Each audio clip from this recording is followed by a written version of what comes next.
সবাইকে স্বাগতম। উপরের অংশে আপনারা যা যা দেখেছেন সেটাই আমাদের আগের পর্বের গল্প। তো ওই টাকা আমি জমিয়েছিলাম। সে বলে, তোমার কাছ থেকে ভিক্ষা কেন নেব? তখন বললাম, এইটা কেমন কথা?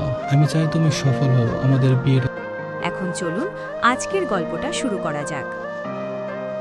বিয়েটা যাতে হয়। কে জানতো সে এমন করবে।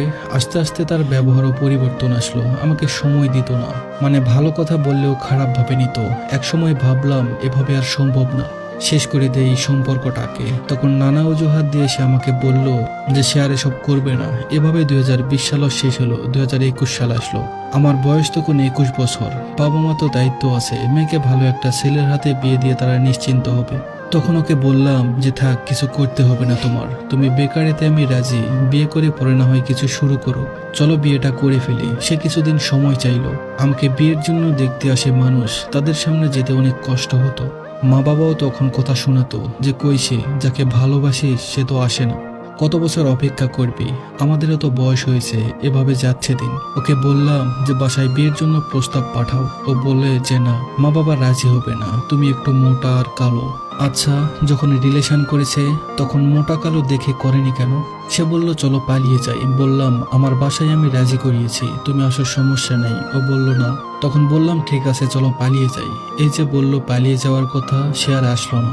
তার ফোন বন্ধ, সবকিছু বন্ধ, যোগাযোগ করতেও পারছি না। কি করব কিছুই বুঝতে পারছিলাম না। মা বাবার কাছেও নিচু হলাম তার জন্য।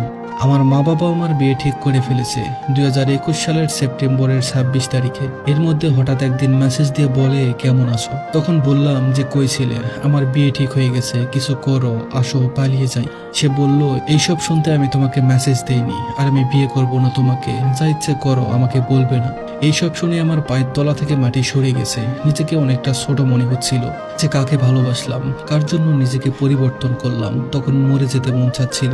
মা বাবার মুখের দিকে তাকিয়ে কিছুই করলাম না। এর কিছুদিন পর আমার বিয়ে হয়। মা বাবা যেখানে বিয়ে ঠিক করেছে সেখানেই আমার সাথে সব যোগাযোগ বন্ধ করে দিয়েছে। তারপর 2024 সালের নভেম্বরের 26 তারিখ হঠাৎ মেসেজ আসলো আমার প্রাক্তনের।